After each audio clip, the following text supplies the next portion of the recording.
Welcome in. It's Thursday. Bishop on Air. I'm Greg Bishop, and you can always find me anywhere. Just search Bishop on Air. We've got tons to get to. We'll try to keep an update on what's going on with the mass shooting that took place over two different areas in, Maine, where the suspect, apparently, according to the last reports that I've seen, the suspect is still on the loose. So we'll be monitoring Twitter and other social media platforms to see if indeed they're going to hold a news conference out of Maine.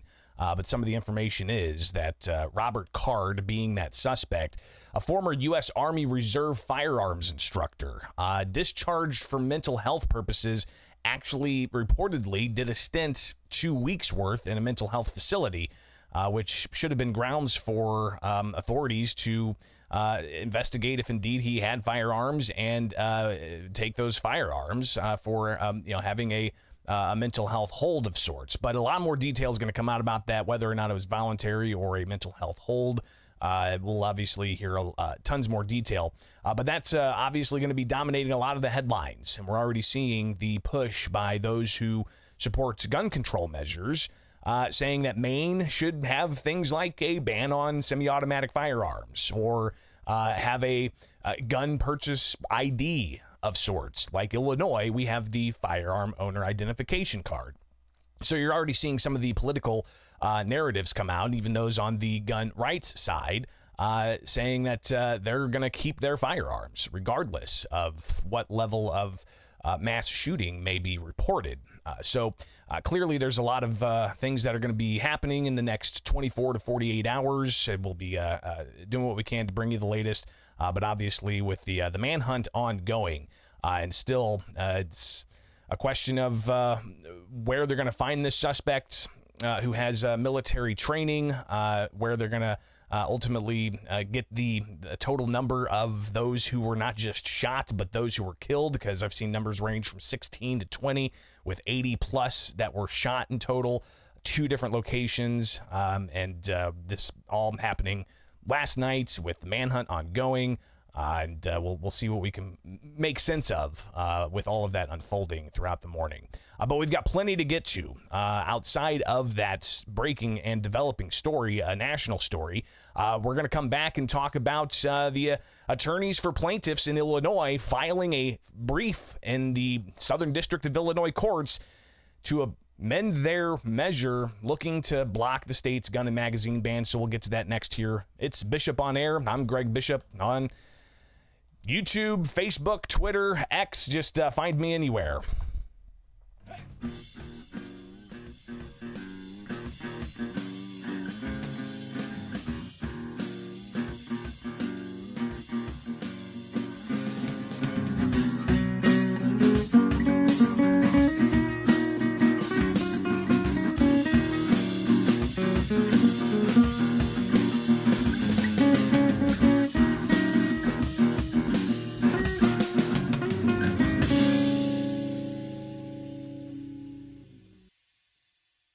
Attorneys for plaintiffs groups in the case against Illinois' gun and magazine ban, they are filing with the Southern District of Illinois an amendment to their complaints that the state's gun and magazine ban and registry violates the Constitution on several grounds. So attorneys for the plaintiffs groups have said, Illinois, the cavalry's coming.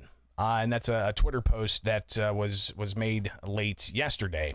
And we'll obviously be touching on that in just moments. But also yesterday, I did touch base with several individuals on this issue of the low turnout for the firearm registry. And we talked about this yesterday, just 8%. Let me walk that back, just 0.8%. Let me walk that back even further. It's even fewer than that, 0.08%. And I know I've seen the number. Listen, the number has been bounced around. People say, no, it's 0.008%. You got to work in the percentage. All right. You got to move that decimal point over several times. So again, just to be clear, it's less than 0.5%. All right. You're talking less than 0.5%. Just 0.08% of Illinois gun owners. Here's something else that's important to understand. Not every gun owner in the state of Illinois has a semi-automatic firearm.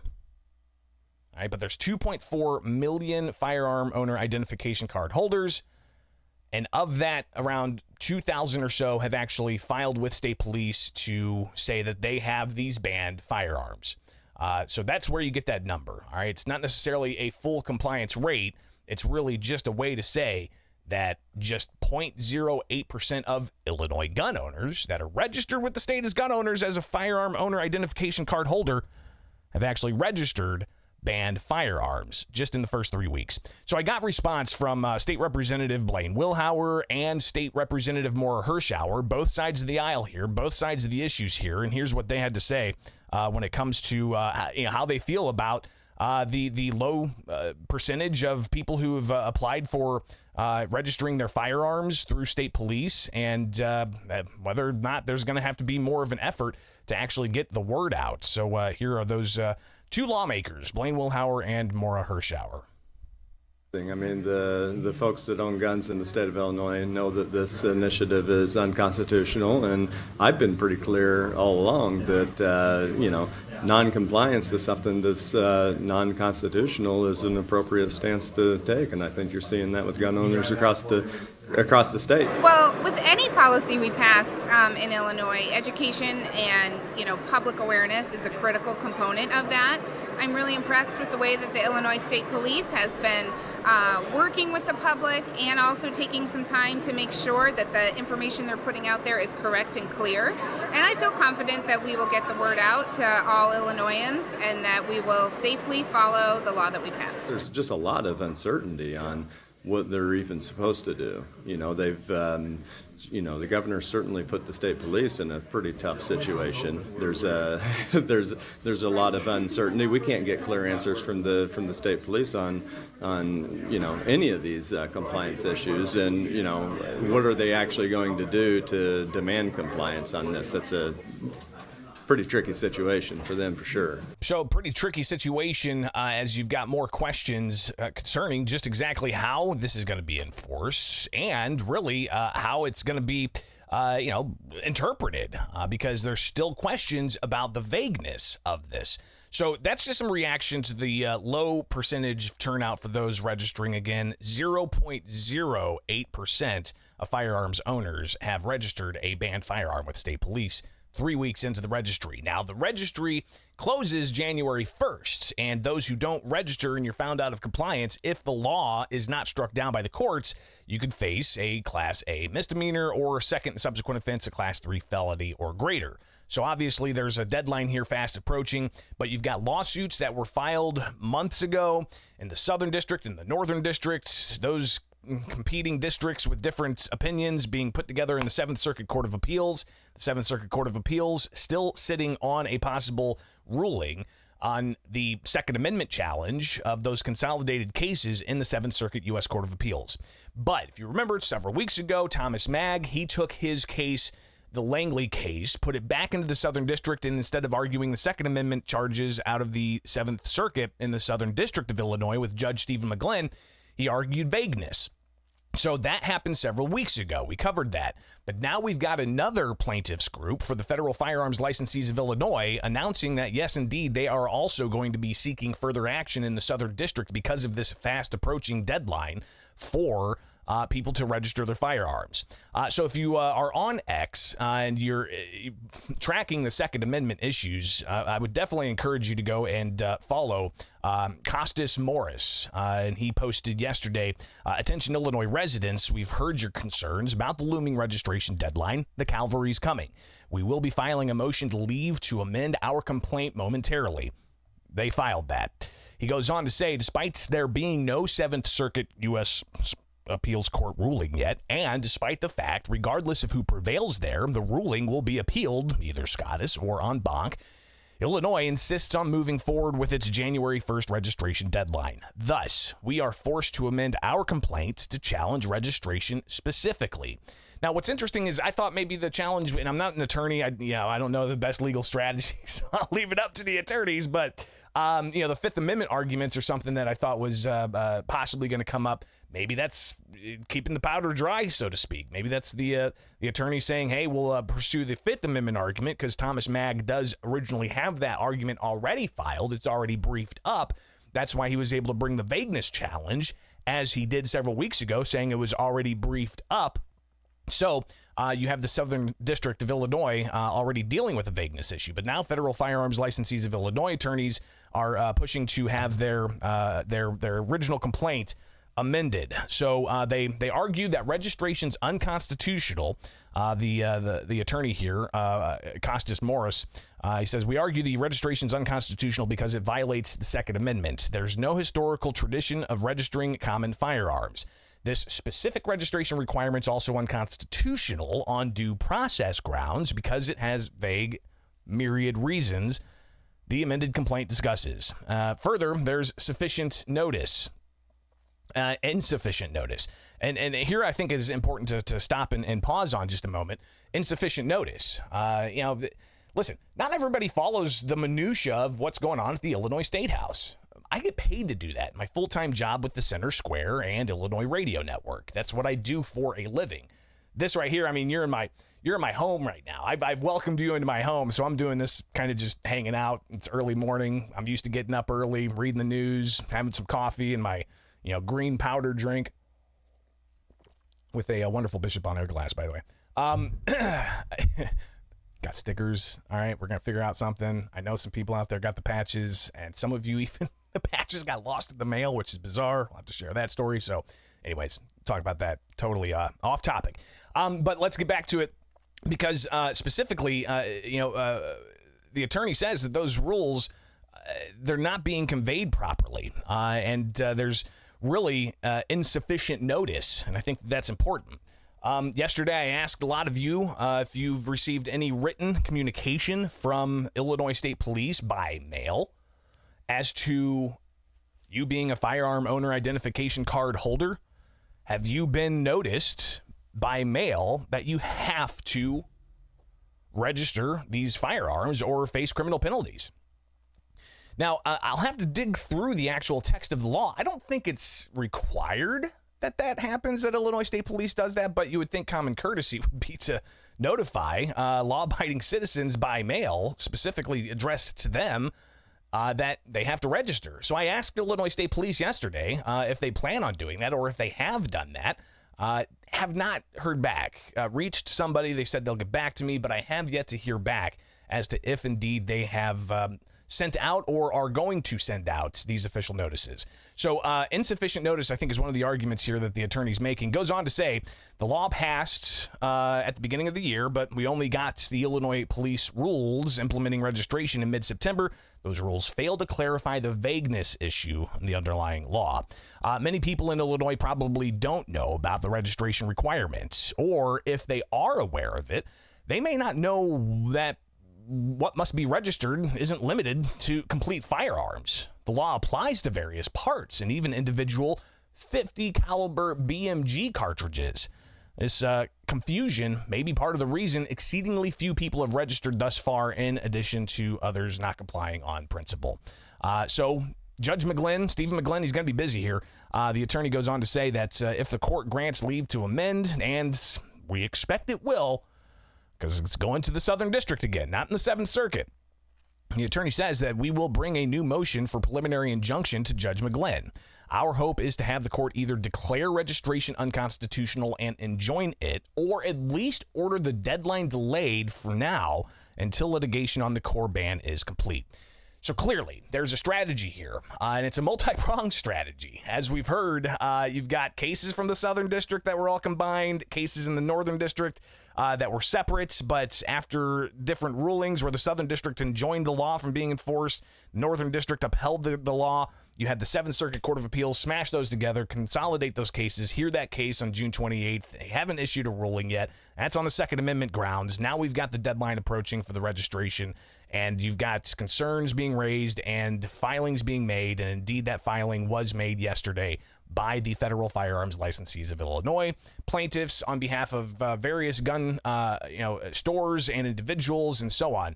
So I think that it's something that, here we are. We'll be tracking all of this each and every morning for you. I'm just going to check my notes here to see what else I may have lined up. Obviously, you've got the filing being made, motion to file an amended complaint in the Southern District.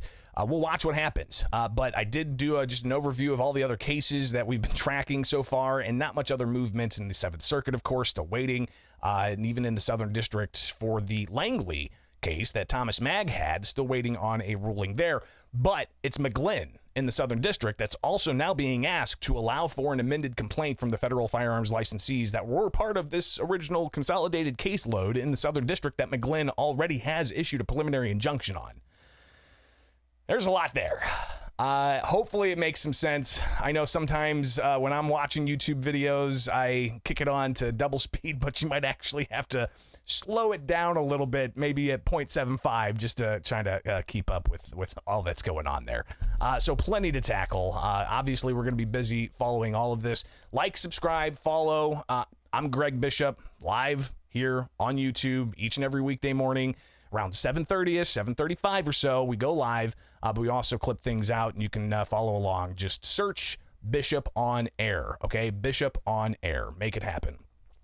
All right, take just a brief breather and then come back and delve into some of the things that are going on at the Illinois State House. And we'll get to that, but also an issue that we started the show off yesterday with, an Illinois State Police trooper that was shot in the leg, and a suspect being a murder suspect out of Chicago driving down to Springfield where he allegedly shot that individual police officer in the leg. That happened late Tuesday night, and there was a shelter-in-place request for police south Springfield off Toronto Road, and it turns out now that we've got more questions about the suspect here. And in particular, a question I have to Illinois State Police, and I even tried getting with Chicago Police about whether Cristobal Santana had a valid FOID card. So we'll get to that coming up here. It is Bishop on Air. Email me anytime. Just you can email bishoponair@gmail.com.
So yesterday, we got news early in the morning that the police here in Springfield were on a manhunt. A murder suspect out of Chicago had come to Springfield, got pulled over by apparently Illinois State Police, and something happened to where the Illinois State Police trooper was shot in the leg, and the criminal suspect was on the run. And this is in Springfield off of Toronto Road. It's the road that goes right to the University of Illinois Springfield. I used to live in apartments right in that area, and Megan and I lived there for years. We kind of watched the place change over time, but really it was rather jarring to see that because it's not typical that happens here in Springfield and Sangamon County. So obviously the manhunt there lasted from about 11 o'clock till about 2 o'clock when they caught him. 2 o'clock in the morning. So what is that, 4 hours or so it took them to find this individual armed suspect. And now we've got information that suspect's name is Cristobal Santana. Suspect wanted in connection with the murder of Adriana Lopez, taken into custody in Springfield after shooting Illinois State Police trooper. So we've got details now, and this was shared by State Representative Bradley Fritz out of Dixon, Republican. He took to the House floor yesterday, and he shared his thoughts on well, what happened? And in particular, what happened was Somebody got shot, an Illinois State Police trooper who is the fiance of one of his legislative staffers. Here is State Representative Bradley Fritz laying out his thoughts in a moment of silence. Thank you, Madam Speaker. Point of personal privilege. Please proceed. Ladies and gentlemen of the House, last night at 10:47 p.m., Illinois State Trooper Cody Green was shot here in Springfield following an incident with a suspect in a Chicago homicide. This is personal to me because Trooper Green is engaged to my legislative aide here in Springfield, Madison Kinzel. Yesterday, I spent my morning talking to Madison about the engagement photos that they'd just taken and about the wedding plans that they have. I spent my morning this morning talking with Madison as she sits with her fiance in the ICU. During that time, I thought about what I wanted to say here today. One thing I keep thinking about is how angry that I am. I'm angry at the needless violence against our law enforcement officers. I'm angry at people who scream to defund the police. And more than that, I'm angry at this assembly is dead set on making their jobs as hard as possible without protecting them. When does it end? When does the crime wave from Chicago's soft on crime prosecutors end? When do we finally decide to back our law enforcement officers who put their lives on the line each and every day for us? We can't go on like this any longer. We need to start prosecuting criminals and supporting law enforcement. We need to ensure that they have proper funding, that they are fully staffed, and that they know that their government unequivocally supports their efforts to make their state a safer place. I call on every single legislator here today to really think about the world that they want to live in. Do you want to live in a world that advocates for the rights of criminals? Or do you want to live in a world that protects those who protect us? Because I know what kind of a world I want to live in. But for some of us in this room, refuse to do anything to make that world a possibility. It's time to wake up, people, because someday you'll get the call that I got this morning, and it may be your own loved one. My thoughts and prayers are with Trooper Green, the state police, and most of all, our dear colleague, Madison. Madam Speaker, I ask that the body take a moment of silence. A moment of silence.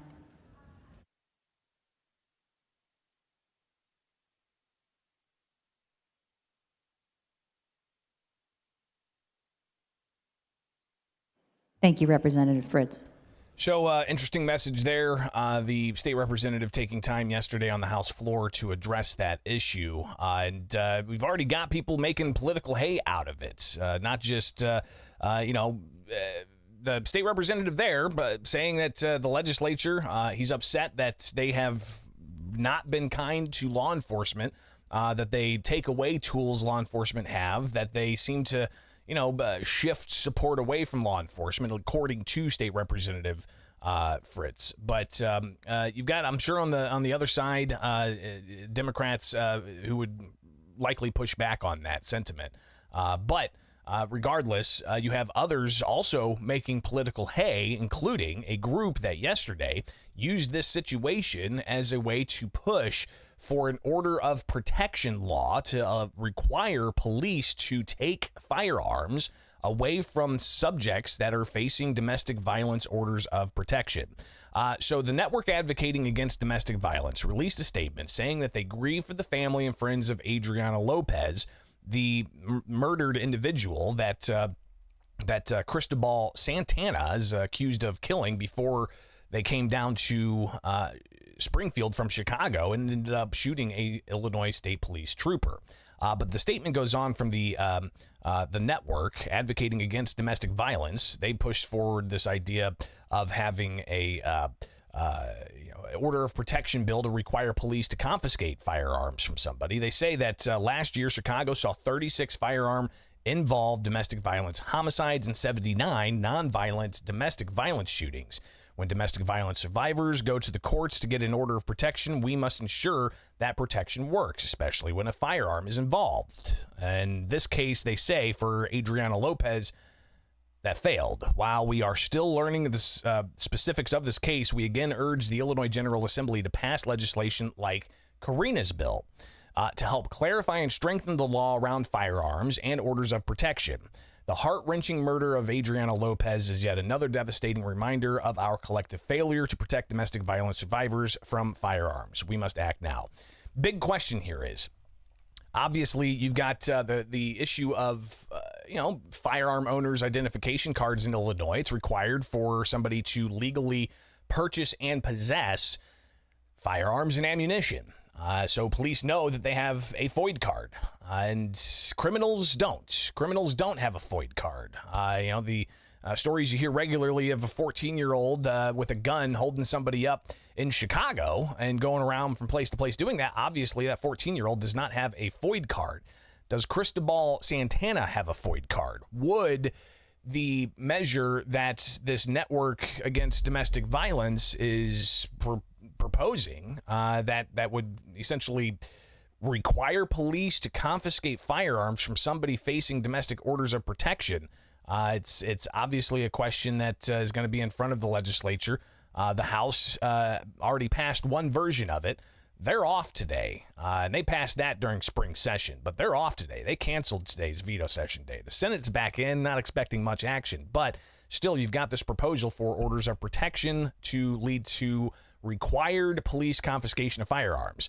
We'll actually delve deeper into this issue because we did talk with the Illinois Sheriff's Association about how law enforcement are going to be impacted by this requirement if indeed it passes, because as it is right now, if somebody has a FOID card, their FOID card will be suspended if there's a domestic order against them.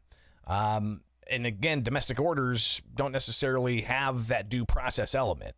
There's stages of orders of protection where you can get to a more permanent order, but really, the shorter term orders, there's no true due process there. So these are all questions we'll delve into tomorrow. But regardless, you've got the political hay being made already out of the tragedy of somebody being murdered in Chicago, the suspect coming down to Springfield, and allegedly shooting an Illinois State Police trooper in the leg. So clearly this is gonna develop as well over time.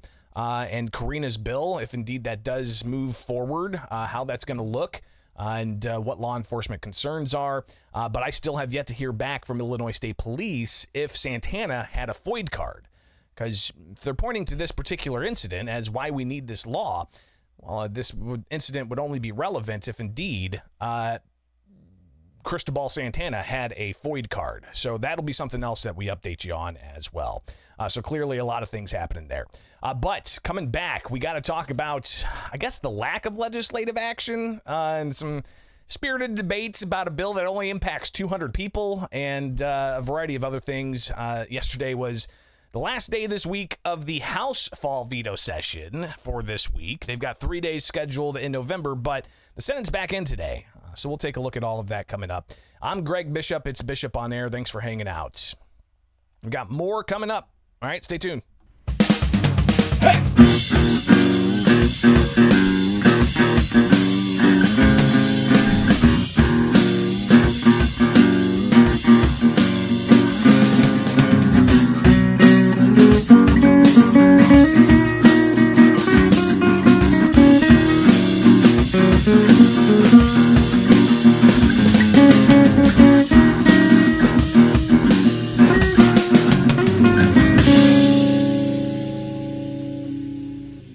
So yesterday was day 2 of fall legislative veto session at the Illinois State House, and of course my full-time gig has me with the Center Square and Illinois Radio Network covering what's going on in Springfield, and we were anticipating a lot of activity.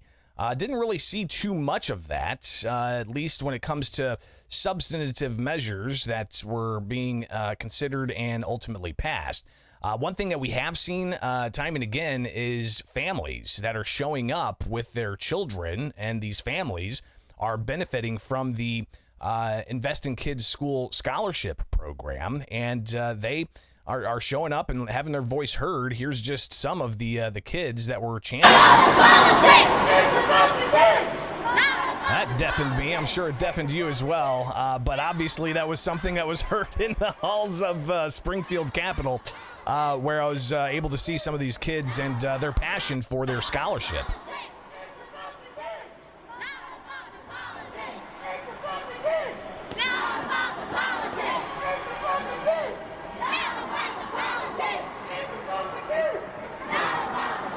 So we haven't seen the movement of an update to the Invest in Kids School Choice Scholarship Program, and that's a big issue that a lot of people have with how exactly they're going to be able to continue forward with this scholarship. But the House didn't take it up, the Senate didn't take it up, and the House canceled today. The Senate's in, but they don't have any committees scheduled today. So I think they're just going to gavel in and get their per diem and then go home for the weekend and for the week. And then they both come back November 7th. So they'll finish up 3 days left. But there's a lot of unfinished business, including that Invest in Kids School Scholarship Program, which expires at the end of the year if they don't actually update it. But you also had the Senate move forward with a measure that covers EV charging stations for homes. This already passed before, but they had a cleanup bill. And this is, again, my colleague, Andrew Hensel at the Center Square. He covered this story to let us know about Senate Bill 384, which led to some debate about, exactly who's going to have to cover the costs for these electric vehicle charging stations to be mandated in multifamily residences and new residents and so on. So again, here's some of how that debate played out between two state senators from both sides of the aisle debating on this mandate for electric vehicle charging stations. I think this is another instance of, as my colleagues have said, raising the cost of housing, and again, telling property owners what they have to do with their property. The landlord can't charge me $400 for the spot and you $200 for yours. They can't raise the price because I have an electric vehicle. Okay, that is stipulated in the legislation. But the renter has to pay the cost of the electricity and the charging station. Without this legislation, I can't see a situation where any landlord, if I was a tenant and said, hey, I want a charging station and I'm going to pay for it to improve the property value, that a landlord would say no. Like if I'm paying for it to improve the property value of somebody that lives there that doesn't own it and they have to pay me to do it, you don't need this legislation to do that. Like anybody is going to do that. I will tell you that there are some landlords, and in my district in particular, some condominium associations that really don't know what to do here. The current law sort of stipulates this as an accommodation and explains who pays for what and under what conditions. So they got to clarify the law they passed, because the condominium associations are like, wow, we don't know what to do here. So again, another measure that Republicans say was rushed and passed, and they had to have some cleanup language, and there they are again in veto session having to debate that. So that measure ultimately passed. Another measure that passed the Senate, it deals with something the governor had vetoed or gave an amendatory veto of, and that is dealing with religious school lunches. Governor J.B. Pritzker vetoing a prior bill requiring the state's public schools and hospitals to offer kosher and other religious-based dietary options. The governor had said local school districts, rather than the State Board of Education, have that understanding of local needs. But the new legislation addresses the governor's concerns. So they actually did deal with some veto session stuff yesterday in the Illinois Senate. But another measure that they did not deal with when it comes to veto session is the high power transmission lines. apparently the sponsor of that measure is not going to advance a potential override, and they're not going to try to craft legislation to comport with what the governor is seeking. They're actually going to hold some public hearings to really discuss this. And what's the thing behind this right of first refusal? Well, the governor vetoed it, saying that he's worried this would create a monopoly of sorts, and a monopoly of utility transmission line construction being given to the likes of Ameren. When you have questions of competitive bidding and keeping costs down for the ratepayers and sort. But this measure that would give Ameren that right of first refusal for the construction of new power transmission lines being supported by unions, having bipartisan support as well. And the supporters of changing the law to give Ameren that right of first refusal, that they held a news conference saying that they're not going to pursue an override.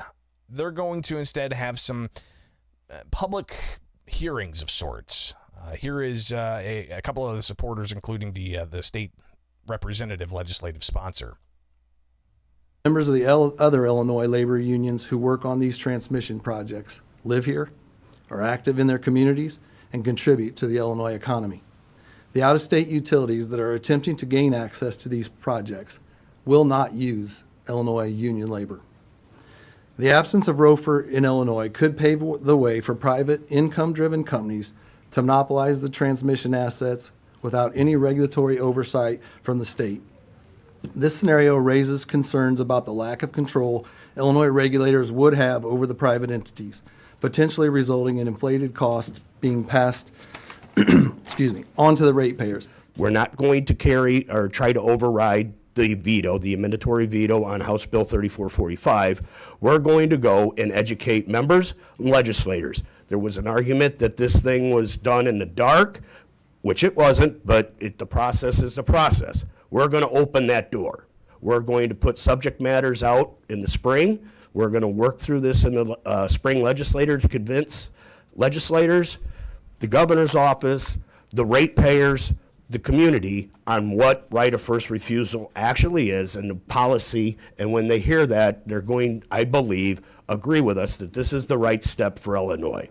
So you got the sponsor there, Larry Walsh Jr., and the union representative saying that they're not going to advance a veto override. Instead, they're going to take a step back and have more public hearings. So those are some of the veto session specific measures that typically, the governor deals with a veto, then you have the legislature deal with it. So those are some of the particulars there. But you have another issue that took a lot of oxygen out of the room yesterday, and it's an issue that it allows for state house staffers to unionize. And there's been a lot written about this. There's been a lot debated about this. You've got all kinds of publications writing story after story after story about this.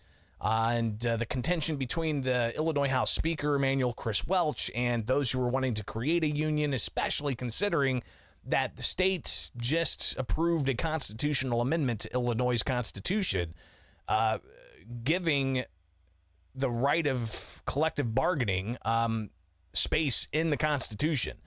So it's codified now in the Constitution that workers have a right to collectively bargain, and they can form a union if they want. So clearly there was some contention about whether or not state house staffers could unionize, especially those coming from Speaker Welch's office, who Speaker Welch advocated for that measure to codify the rights to collectively bargain. And there was some contention, so a lot of written about this, but it only impacts around 200 people specific to staffers at the Illinois State House. The debates got a little interesting at times yesterday. Here's Republican State Representative C.D. Davidsmeyer and Speaker Welch going back and forth about what exactly this means for Republican staffers and Democrat staffers. Our staff is tasked with the job of figuring out why something is written a certain way. Not only that, but going through page by page to figure out what changes were actually made. And I want to just get this on the record, that you assure us that when, say, the Safety Act is passed at 2:30 in the morning, that our staff will have ample time to review that within the constraints of time. Because we know that one of the gripes from members of your staff has been the hours and sometimes the working conditions. So I just want to make sure that we are given ample amount of time, because at 2:30 in the morning, they may not be able to call an association or something like that to get the background of why something was written a certain way. As I said to you yesterday in committee, since I've been speaker, I have been committed to making this place run better. We have continued to improve our processes, continued to try to do better, continued to try to give you more time to read bills.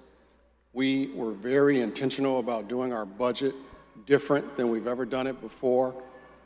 And instead of using that ample time to read the budget, you wrapped it in a bow and stuck it on the desk. I would have recommended you use that ample time instead of wrapping it in a bow to read the budget. I didn't wrap any budget in it. If you read the budget, you would have seen in that document that you voted no to, that your caucus of 40 members get the same amount of money that our caucus gets with 78. Your members are getting paid more money than our members, staff, because you have the same amount of money that we do, even though you vote no.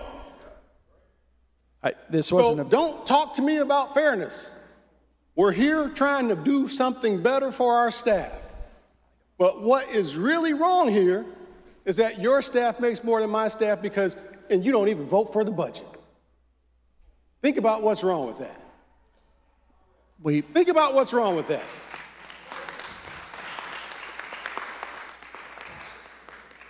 And apparently we haven't had issues with staff retention that your side has Because had. Democrats vote for a budget that pay them. And you're the ones having issues with retention. So you have retention issues too, Representative, but they're less because Democrats vote for a budget that give you the same amount of money that we have to run a much larger staff. So just do the math. So, again, we could go on and on. The debate lasted a good hour or so, and they talked about it for 2 hours in a House committee.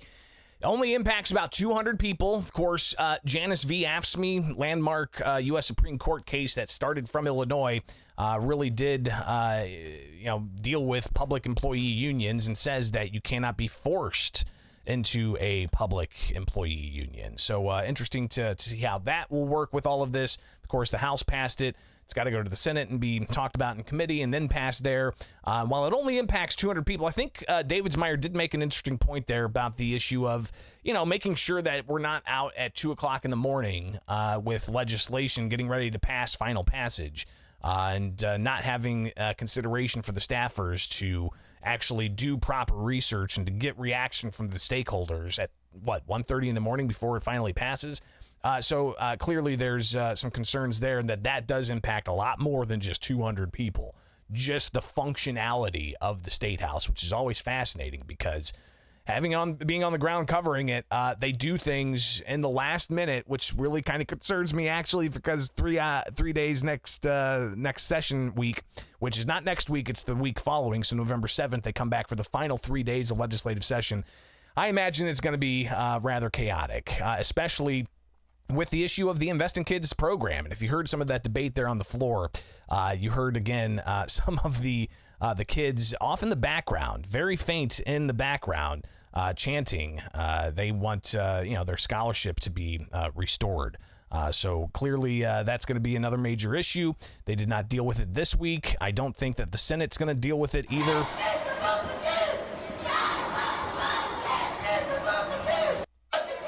So, yeah, we'll see. We'll see how this plays. Springfield. Good times. All right, that's all I got for you today.